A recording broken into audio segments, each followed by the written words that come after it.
Welcome to Linda's TV show. If it is your first time of stopping by or coming across my YouTube channel, you are highly welcome. Please, I beg you for this favor, click on that red button that says subscribe. Beside the red button is a notification bell. Turn the bell on so that anytime I upload a new video, you will be the first person to check it out. I appreciate each and every one of you who always come back to watch my videos. Like you know, I present news on daily basis to you. So after watching the video, you are free to criticize and leave your comment constructively. Share the video. Yeah, you can share it to your family, friends, anybody that you can, so that they themselves will be informed. Now I present to you another interesting or informative video which we are going to watch together. Yeah, I'm going to watch this video together with you. Then we'll come to the comment section. Looked like they started following what happened in Nigeria after the war, so they didn't quite have a grasp of what may have been the place of Igbo before everything came crumbling after the coup of January 1966. Before that time, what was the place of Igbo? Were they doing well? Were they in prime positions in the architectural and administrative setup of Nigeria? Well, I think the Igbos have always done well. And I don't think that we should use the political setback as a standard for the contributions the Igbos have always made in trying to make out a nation in this complex, according to Professor Emeritus of UI, Otete, where you have 398 ethnic nationalities. If you look from the contributions the Igbos made, but mind you, when we talk about the Igbos, we are talking about those who, in different fields of endeavor, made it by merit. The idea of federal character started taking place after the war, specifically from the 1979 Constitution.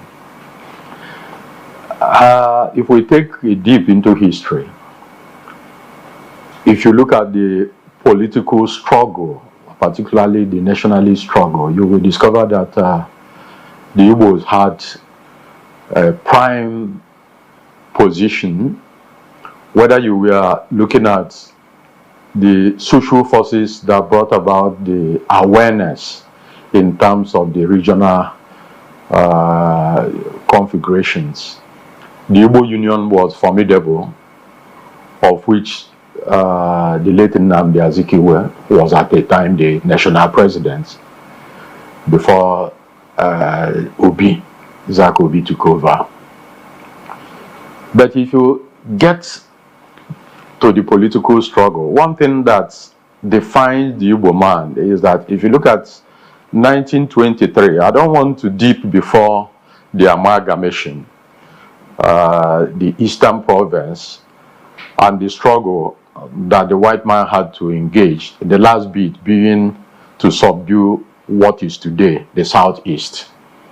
The North, the West, because of the structure of the cultural and religious governance and spirituality, it was easy because of central leadership they have, either as emirs or Oba. But when you now look at the then Eastern Province and the impact of colonial administration from 1891 and what later emerged as Eastern region, if you merge the South, South and Southeast, that is what it represents now. And look at the various expeditions conducted by the white man and why it took them over 21 in just what you have now as the core Southeast, starting from the expedition that was basically to conquer the Aro, then coming over here, getting to Onisha and all that. But I want us to look at Nigeria from 1914 up to 1923, when the colony of Lagos as a crown has started emerging as a political hotspot for the African tendency. And by 1923, Herbert Macaulay had already cast a niche for himself. That was the year Zeke left for further studies abroad. If you fast forward, how Macaulay, who had cast his niche, and Zeke coming back to now be the General Secretary of NCNC in 1944, you can now see the level of awareness, the level of enthusiasm the Igbos had in trying to make out what today we call Nigeria. There was this spirit that Nigeria was going to be a great nation, a nation where all the tribes will have a say. And by 1954, the Richard Constitution, in that constitution, it was acknowledged that there are three main tribal groups: the northern region, the western region, the Yorubas, the Hausa Fulani, and the Igbos. That in whatever constitution you have to make, that they must be taken into consideration. That was a defining point. If you also look at the Minority Commission report of 1957, that was headed by Henry Wilkin, it acknowledged that in the then what emerged that eastern region of the population, that Igbos had the majority, I think 17 point something million. So if you also look at the fact that at independence, the pre-independent constitution, one, there was no contest as to who was to be the father of the nation, representing the Queen of England. Zeke emerged as the Governor General. But outside that, if you look at the election that brought about the first independence election, that was 59. The impact of the NCNC, National Council of Nigeria and Cameroon, was so huge and widespread that even the government that was produced by MPC had a minority because they were able just to have their votes in the northern region. Then the West also had their own votes in the western region. Zeke, who was the leader of NCNC, had a spread that gave them 6 ministers in the eastern region and the western region. So the point I'm trying to make is that politically, before independence, the Igbo man was not just a nationalist, but the Igbo man was the man leading what was then and remained the only true national political party. Because if you look at what emerged, once you talk about the action group, we know the coverage. Once you are talking, in fact, the NMPC had no pretension as to that their concern was just the NPC. The NPC had no pretension as that their concern was about the northern region. So from the political angle, the contribution of the Igbo was huge in terms of trying to build a true Nigeria. If you also look at the economic angle, we cannot, apart from the first millionaire, Rashid, who was a free slave and came in and played politics, economic policy that saw him ahead. Any other Nigerian in terms of indigenous Nigeria was Odumeko Ojukwu in terms of its impact. Just like when you talk about the University of Nigeria as the first indigenous university. We know that University of Ibadan came, but it was an outpost of the London University. So when you look at the contributions of the Igbo in terms of merit, you will discover that they maintained a first position out of merit, contribution, and education. The first military general was Agui Ironsi. Incidentally, which was also a testament of the contributions of Igbo. The first vice chancellor of University of Lagos was Igbo. The first vice chancellor of University of Ibadan was Igbo. And if you look at the role of Igbo in terms of commerce, it was widespread. The Igbos at no point were restricted to just the eastern region. So the Igbos has always been centrally. The Igbos have always been national. The Igbos have always believed in Nigeria emerging as not just a democratic nation, but a nation that ought to be respected nationwide, worldwide, a nation that has started as early as anybody can think of to export, whether it was in the legal field, whether it was in sports, whether it was in diplomacy, something we started harvesting after the war. So the Igbo's contribution before the war was huge and was also even acknowledged by the colonial government. All right, thank you so much for taking your time to lay all this out for us.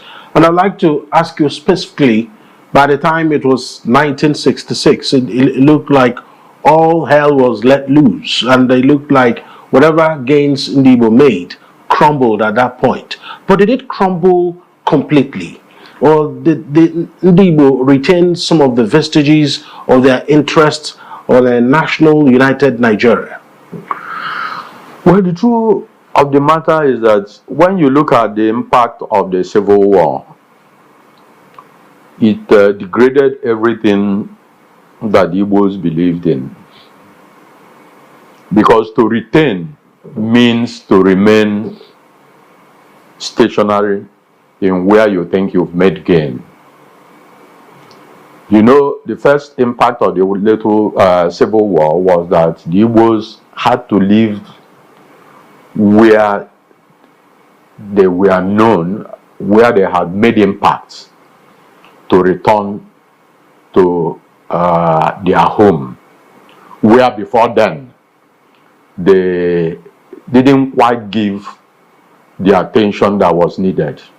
And it was obvious that the Igbos, being nationalists, looked at Nigeria as a nation where you find yourself is where you have to defend, where you have to grow, where you have to prosper. If you put it in the Igbo parlance, the Igbos pursued the doctrine of Ebo Nyebi, Konawachi. So when people left the war as a disruptive incident, as an amputation, if I must use that word, it was obvious that there was no way the center could hold. So even those who found themselves in the south, what you now know as southeast, had to receive those who were coming back in droves. And managing war situation is not as if you were managing normalcy. It was disruption. So the Igbos lost all, if not most, of what made them Nigeria. And after the war, they had to also start from the scratch. But the spirit of doggedness, the spirit of innovation, the spirit of never say die, the spirit of perseverance, the spirit of believing in the fact Nigeria is a place that must guarantee sense of belongingness to everybody, made them to begin to return to even where they had been wounded out, to even where they were being rejected, and that has remained the plight and the fate of the average Igbo man. But in politics, you will discover that the reforms that took place in politics also gave them a space. What is this space? If you look at the politics of the post-Civil War, the pre-Civil War politics, you will discover that parties restricted themselves to their regions. And it did not matter whether you needed to canvass for votes elsewhere. But the parliamentary system and the way the constitution was designed allowed just simple majority, even if it has come from only your zone. And that was why it was possible for the NPC to have produced the prime minister, even when you had that the NCNC, like I said earlier, had a wider vote spread, which if it was today, it would have been impossible, because NCNC would have been the one that would have had the two-thirds majority votes. But with the reform that was brought about by the General Murtala Obasanjo government, it became necessary and it became expedient that a political party had to win two-thirds in order to constitute the federal government. First, it's not even to win. They must have a party representation before the election, before they will now be registered. So when the 1979 campaign and the election came, one of the things that happened was that after the election, despite the fact that the Supreme Court had declared NPN, the National Party of Nigeria, to have won the presidential election, it was still necessary that an accord, just like they had in 1959, because it was an accord that gave NCNC the opportunity that it had in its ministerial dispensation. So in 79, a similar repeat of the same accord came. But one thing that is striking is not just that the position the Igbos secured, but it is that at every given time, the Igbos had always played to give political parties in Nigeria that national semblance in terms of accord. And it was that accord with MPN, despite the fact that Ekweme, Alex Ekweme, was the vice president of MPN. You discover that it was that accord that also gave us, through Edwin Umezueke, the Speaker of House of Representatives, apart from other ministerial positions we also secured. So what am I alluding to, or what am I speaking to, is that the Igbos has always played to make Nigeria a nation state, a Nigerian where every tribe will thrive. Imagine if the late Nnamdi Azikiwe, Dr. Nnamdi, had not always lent that support in terms of accord.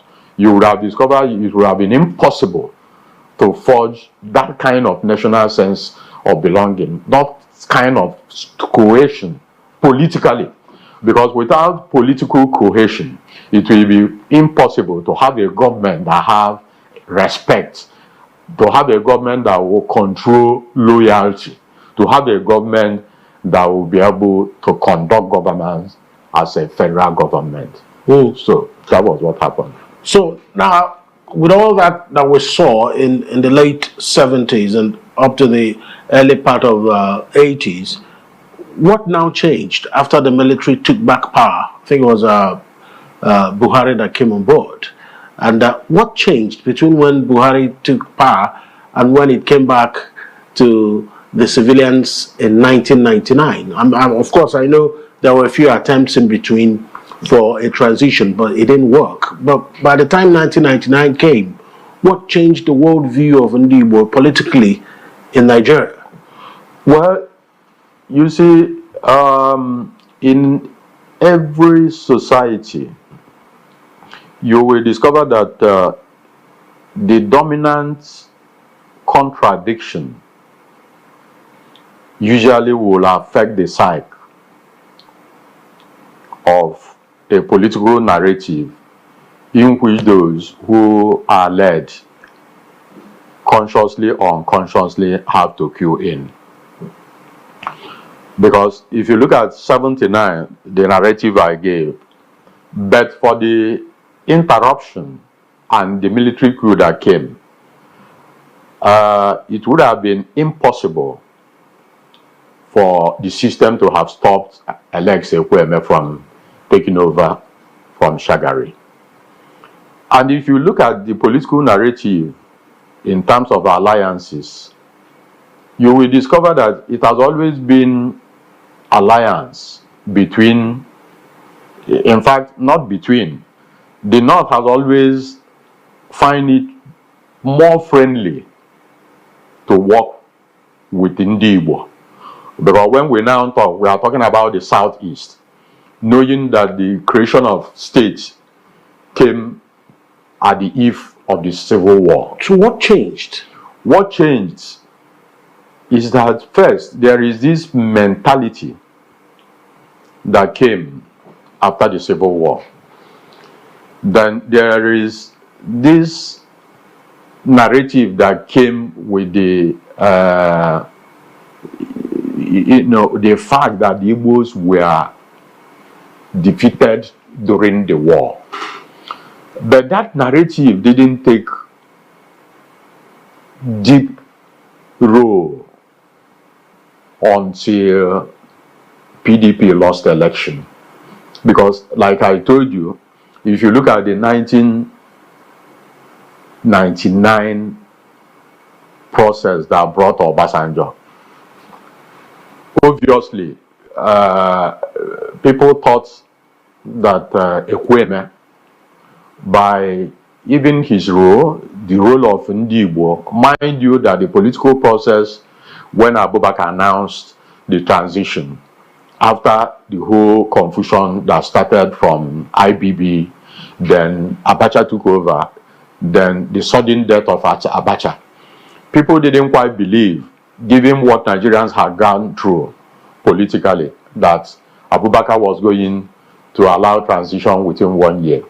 So there was this layback, there was this withdrawment, which the core political class had, not just in Igbo land, but it was widespread, because at that point, the political leaders and actors talk about the Ekwuemes, talk about Yaradua, talk about Abiola and what have you, who as at then had died, you know. So people had suspicion. People didn't quite believe the system. So another class of people who were not part of the mainstream of the political process of the Second Republic were thrown up. People who didn't even have the consciousness which the Igbos had before the war and after the war. So, and I think that when they got this position, it was difficult for them to align the position they were holding with the consciousness that Igbos had before the war and the consciousness that emerged when Ekwueme emerged as vice president and Edwin SH0CK as Speaker of the House. Because you will recall that even when the late Ikemba came back, people thought that Ikemba was going to move into MPP. But he moved into MPN, despite the fact that he lost the senatorial election in the Anambra South then. It was very easy that the MPN as a national government was still impacting on Igbo. That was the election that produced the late CC Ono.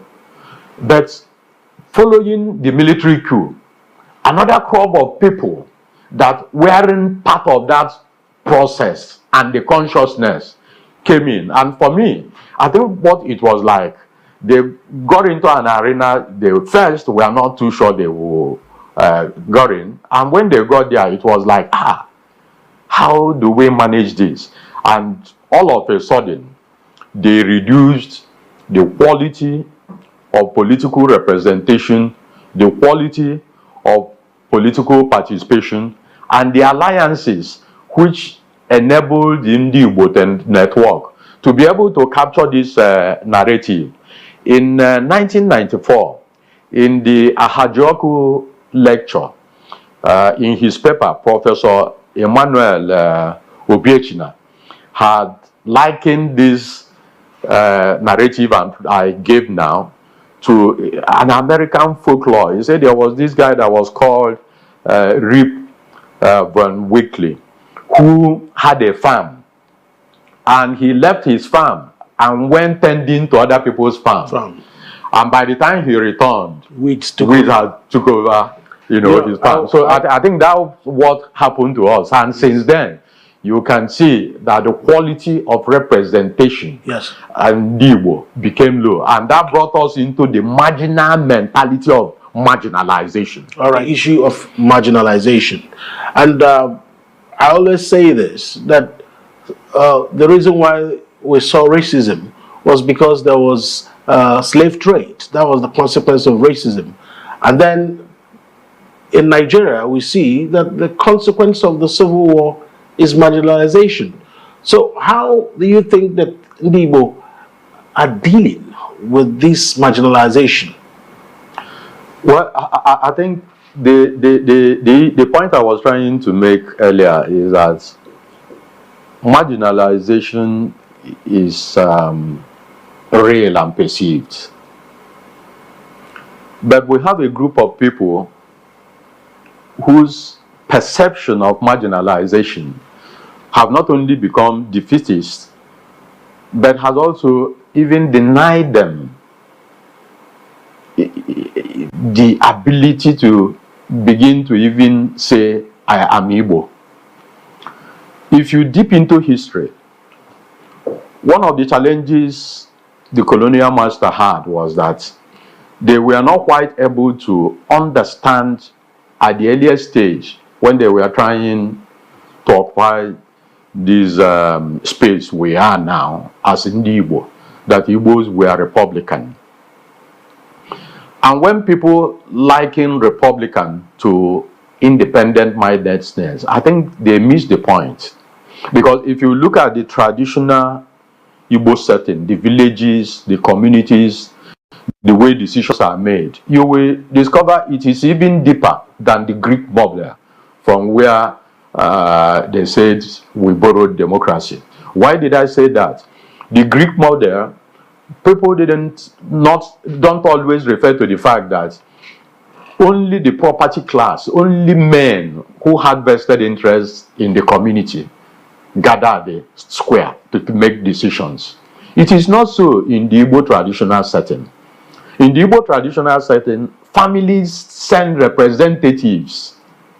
Women had their role, and that was why it was easy in 1929 to have their women's riot when the issue of taxation came up. The people that are subdued, the people who are not given space to participate in economic activity. Mind you, you have to conquer the social before you get to the economic. If from the point of the economic that the political, which is about equality, comes in. So if we had women by 1929 who were participating in economic activities and started questioning the political authority of the colonial man, that means that the Igbo setting, apart from being democratic, was also assertive. That is what is missing today. People just talk about marginalization. But again, the contradiction I was trying to talk about is the marginal mentality, whereby we'll find ourselves, because when we talk about the Igbo's role in Nigeria, at no time have the Igbo space been gracious. If you talk about Agui Ironsi, at no point was he appointed governor, the general officer commanding the army, because he's Igbo. It was by merit. If you talk about Zik, I made the point that by 1923, Habab Macaulay had dominated Lagos politics. That was the year Zik left for further studies. But by 1944, Zik had emerged General Secretary of NCNC and later the President. You can also move down until the tribal unions were banned. The Igbo State Union was so formidable in Nigeria that the Igbos, anywhere they resided, had protection. They were caring for Igbos wherever they found themselves because they were members of the branches. So how did we now get to the point that even the political spaces, the political authority we have is no longer impacting on our people. If you look at the governance authorities in Nigeria, today we have 811. You have 774 local governments. We have our own share. We have 36 states. We have our own share. Then you have one federal government. No matter how you want to define marginalization, we still get our ministerial slots by virtue of the federal character. You may begin to talk about whether we have the grade A ministries or not. But under Obasanjo, we had it all. At a point, we had central bank governor, we had minister for finance and coordinating minister. So the question will be, how have these authorities for governance and the improvement of the economic well-being of Igbo have been deployed? This is the question we ask to be asking. How do we find our local governments in the same rating? You'll find what you'll find in the north. Minus the communal spirit of Igbo, of always providing for themselves, you will discover that governance is absent in terms of impact. So how did we get to a point that we hardly question those who find themselves in spaces? I do not care whether we say that people are Jebego. I do not care whatever you want to define. But are we still the same Igbo that have a feeling that we are marginalized as a result of the Civil War? Now, if you talk about marginalization, we are not the first. You may want to look at the biblical story of the Jew, or the Jews as well. It was read in the Bible. But is the Holocaust not real? Was this state of Israel not a product of 1948? Have they always been there? How have they emerged? By the virtue of that they've always been in war, have you degraded what they represent in the nation of state? Rather, the Israels have been the ones that have lived out the Igbo saying, "No onye ndị iro gba gburugburu na-eche ndụ ya nche." And they have not even degraded democracy in their place. There will be war, and they will still be talking about the attitude of the prime minister, and they will still be talking about whether he will be impeached. So the standard of governance is not degraded by the fact that Israelites have enemies around them. Take the Japanese. Do you find another nation that have suffered what they suffered as a result of their defeat in the Second World War? They have their two major cities bombed. At the end of 45, America and the Allied forces were occupying the nation called Japan. They controlled their military, they took over their economic structures, and today, Japan emerged as a world technological noted nation. You cannot talk about any technological development in the world without reference to Japan. You talk about the Italian Germans after the war in the US, the level of marginalization they suffered. What did they do? They were unduly taxed, they were wounded, they were not respected by their right. They didn't go lamenting, they didn't go shouting. What they did was to sit back and say, okay, apart from the angle of the mafia, the one they did that remained legacy in America is that they decided to move into legal education. Today, you hardly can find a district where you cannot identify, that I'm talking about America, where you don't find an Italian as a magistrate or an attorney. So why have we become so laid back? Why is it, technologically speaking, we have universities of technologies? What have they done? People will tell you, PRODA, they are not allowed to operate since after the war. But go to coal camp. What is it you want in coal camp that you cannot find? Why is there no synergy between coal camp and our universities of technology? Why is Yaba College of Tech more pronounced than IMT Enugu, when we are told that IMT was fashioned after an American technological institute.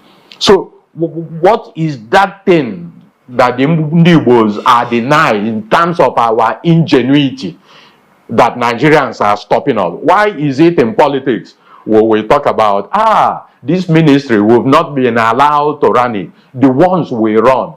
For instance, do we need an attorney general of the federation to go to courts to challenge that governors should allow the local governments to run? One would expect that such suit will not include states that are in Southeast. But in the same Southeast, we've had governors that ran their tenure without allowing local government, as allowed in the Constitution, to run. As you find local government in some other northern states, in some states as conduit. That's the same thing we'll find in Southeast. So what is it that a typical Igbo man that is in politics is bitter about with the defeat of the Civil War and the superstructure of marginalization that they are giving to the Igbos, such that at a point we now say, this is what we've done for ourselves. If the federal government had allowed us, maybe we would have done more. That's the question. And that is the aspect I will talk about, marginal orientation, that have compounded the marginalization of Igbo. So typically now, what is it that needs to be done, especially within the southeastern space, to change that awareness and bring Igbo to a new awareness? Well, I think what needs to be done is that we must start from personal introspection, what I call self-reflection. There is a narrative that has been so misaligned and perverted that the Igbos will usually, for everything that happened today, we will want to attribute it to the federal government without even acknowledging. Alex, though it was not the best under Buhari, but again, nobody remembered that Buhari's first 2 attempts for presidency, that Buhari chose Igbo men for vice president. No, our thought didn't even go there. When Buhari was president, the attorney general under him was an Igbo man. You see, you need diplomacy and you need to acknowledge. The Igbos will always say, we cannot just rise and attack a tribe or a class and think that we will make profit by it. And it started by, it became worse when PDP lost the presidency. If you look at the political trajectory, the fact that Yaradua died may have been partly responsible for what we'll find ourselves. But it became worse when, we have to say this because it is there in the record, when President Jonathan couldn't keep to the agreement he had with the North. Because people will tell you, no, he had a right to contest for second term. Yeah, that is that. But Obasanjo as the president also had a right to have manipulated the constitution. We saw it in some other African countries and it resulted in war. But when the second term was not, when the third term Obasanjo was not going, what did he do? He stepped aside, picked Yaradua and Jonathan, and that was how they emerged. If Jonathan had stepped aside and had picked Nathana, there was no way an Igbo wouldn't have been vice president, and there was no way a Buhari would have been president with the alliance they had with the West. It has never happened. That is the first time in Nigerian political history an alliance was consummated between the North and the West. It has never happened. And mind you, that Buhari is not a product of the mainstream political structure of the North. And if you had listened to the Lamidos, to the core politicians in the PDP, you would have discovered that they were shouting that this is not the agreement, this is not the agreement. And there was no way a Northerner would have emerged in PDP without a vice president from the core Southeast. So what we need to do now is to look at the political trajectory and to begin to realign. I think that's what we need to do now, because the whole thing we are discussing is politics. It is not the economic angle. It is not the educational angle. It is not even the religious angle. But the politics being the superstructure that influences the other structures, it is important we get our reading right now and we learn not to put all our eggs in one basket. And one point I keep making is that no matter what people think of Tinubu, he kept faith. He followed an ideology. Because if Tinubu had pandied to Obasanjo's plea and political calculation in his second tenure, when they floated the idea that Obasanjo was being ridiculed, that he was a president without a constituency, and had wooed the West to come into PDP, and Tinubu had backed out and used his AD to win Lagos. If that had not happened, we wouldn't have a Tinubu that would have had an alliance with Buhari, which eventually paid off. Because politics, beyond just interest, there are moral angles. There are things that people keep to. There are people that keep agreements. There are people that play politics to the point of no, that politics is whatever comes. But there are people that say, no, I have a commitment to this. And I think that is the commitment Zeke maintained as a nationalist in finding out what is the central interest that Nigeria had to benefit from. If you look at all his political concessions, whether where he decided to be Governor General, when he decided to leave the Senate presidency, where he decided to align with MPN that gave MPP, mind you, it was not him. It was always securing for Igbo. So this is the time we must also look at what does this politics represent now for us, and how do we go about it. It's a dilemma, and let me tell you why I felt that we didn't quite also play it well. We'll have about a minute and a half. You see, when the idea of the presidency coming to the South was being pounded, I felt that our politicians needed to be bold to say, no, it is not South. It ought to have been Southeast, North Central, and Northeast.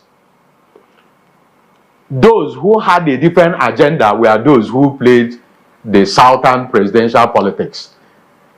Because if we had followed equity and we had said zones that had not produced presidents, it could have been Southeast, North Central, and Northeast.